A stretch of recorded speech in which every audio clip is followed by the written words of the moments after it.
আশা কৰোঁ আপোনালোক ভালেই আছে আৰু আজি ভাবিছোঁ আপোনালোকৰ মাজলৈ এটা ৰেচিপি আগবঢ়াওঁ আৰু ঠিক ৰেচিপি নহয় আজি ৰাতিৰ সাঁজ বনাব লগা হৈছে সেইকাৰণে ভাবিলোঁ ৰাতিৰ সাঁজত মই কি বনাওঁ আৰু কি খাওঁ তাকে আপোনালোকৰ লগত শ্বেয়াৰ কৰোঁ তেনেহ'লে ব'লক আমি ৰেচিপিটোলৈ আগবাঢ়োঁ ভাবিছোঁ আজি ৰাতিৰ সাঁজত বনাওঁ পনীৰ আলু দিয়া পনীৰ প্ৰথমতে মই কেৰাহীখন গৰম হোৱাত তেলখিনি দি ল'লোঁ তেল গৰম হোৱাত মই পনীৰখিনি ফাৰ্ষ্টত অলপমান ফ্ৰাই কৰি ল'ম ৰঙচুৱা হোৱালৈকে ফ্ৰাই কৰি উঠি আমি তাতে অকণমান দিম ৰং গুড়া যেনেকৈ পনীৰখিনি চাই ল'ব কিমান পনীৰখিনি অনুযায়ী আপুনি ৰং গুড়াখিনি দি দিলে হ'ল তাৰপিছত আপুনি অকণমান সময় লৰাই অকণমান যদি ৰঙচুৱা হয়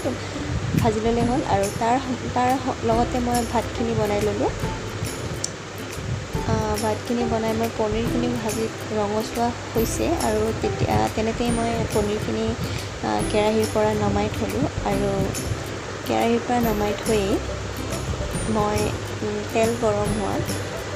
অকণমান পাঁচফোৰণ তেলত ফুটাই ল'ম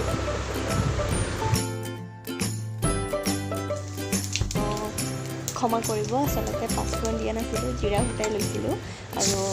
ফুটোৱাৰ পিছত মই পিঁয়াজখিনি পেষ্ট কৰি লৈছিলোঁ আৰু পিঁয়াজ পেষ্টখিনি মই তাতে দি ল'লোঁ অকণমান ৰঙচুৱা হোৱালৈকে আমি পিঁয়াজখিনি ভাজি ল'ব লাগিব যেতিয়া আমি পিঁয়াজৰ তেলটো এৰি নিদিয়ে তেতিয়ালৈকে আমি পিঁয়াজখিনি অকণমান ৰঙচুৱালৈ ভাজি থাকিম তাৰপিছত আমি দিম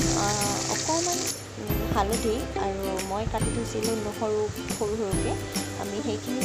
এড কৰি দিম আৰু লগতে দিছিলোঁ এখিলা তেজপাত নহৰুৰ লগত আমি দিম অকণমান সৰুকৈ কাটা অকণমান আদা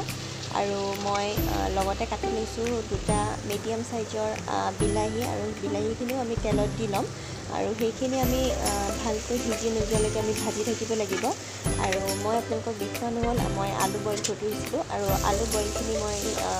তাতে দি দিছোঁ বিলাহীখিনিৰ লগত অকণমান ৰঙচুৱালৈকে গোটেইখিনি ভালকৈ আমি ভাজি ল'ম আৰু ভাজি লোৱাৰ পিছত মই দিম অকণমান উতলা গৰম পানী আৰু ইয়াতে পানী গৰম কৰি দিব লাগে তেতিয়াহে টেষ্টটো আহে সেইকাৰণে আমি অকণ গৰম পানী দিছোঁ আৰু তাতে পনীৰখিনি ফ্ৰাই কৰি থোৱা পনীৰখিনি দি 5 মিনিট বা 6 মিনিটৰ কাৰণে আমি ঢাকনখন মাৰি দিম আৰু আনটো কেৰাহীত মই দি লৈছোঁ অকণমান মিঠাতেল আৰু মিঠাতেলৰ লগত অকণমান দি ল'ব ৰিফাইন আৰু কাৰণ এনেকুৱা ফ্ৰাই টাইপৰ বস্তু বনালে বা বেঙেনা ফ্ৰাই টাইপৰ বস্তু বনালে ৰিফাইন দিব লাগে আৰু এটি চিম্পলকৈ বনাইছিলোঁ আৰু লগতে বনাইছোঁ ইফালে মই স্কচ দি কঁঠাল গুটি দিয়া দালি আৰু তেনেতে পনীৰখিনি সিজিছেই পানীখিনি শুকাইছে আৰু 2-3 মিনিটমান আমি আৰু অকণমান সিজাই ল'ম আৰু আনফালে মই বনাই আছোঁ তেতেলী দি পদিনা চাটনি কোনে ভাল পায় বাৰু মই কিন্তু বহুত ভাল পাওঁ তেনেহ'লে আজি ৰাতিৰ সাঁজ আমাৰ ৰেডি স্কচ দি কঁঠাল গুটি দিয়া দালি ভাত বেঙেনা ফ্ৰাই আৰু লগতে আছে পনীৰ আলু দিয়া পনীৰ তেনেহ'লে আজি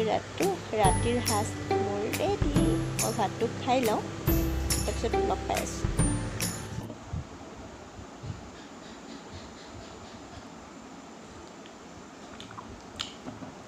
ভাল হৈছে আৰু নিজে বনাইছোঁ ভালটো হ'বই ন তাৰপিছত মই ভাতটো খাই লওঁ ভাতটো খাই আপোনালোকক লগ পাই আছোঁ খাই মই পূৰা আজৰি হৈ আহিলোঁ আৰু সৰুকৈ কিবা এটা দিব চেষ্টা কৰিলোঁ যিদৰে বনালোঁ যেনেদৰে বনালোঁ ৰাতিৰ সাঁজত তাকে আপোনালোকৰ লগত শ্বেয়াৰ কৰিলোঁ যদি আজিৰ এই ভিডিঅ'টো চাই ভাল পালে তেনেহ'লে প্লিজ এটা লাইক কমেণ্ট এণ্ড প্লিজ এটা ছাবস্ক্ৰাইব কৰি দিব আৰু পুনৰ এটা অন্য ব্লগ বা ৰেচিপি লৈ আপোনালোকৰ মাজলৈ পুনৰ আহি আছোঁ তেনেহ'লে আজিলৈ বাই বাই এণ্ড তেতিয়ালৈকে আপোনালোকে সদায় stay safe and stay healthy হৈ থাকিব bye bye and good night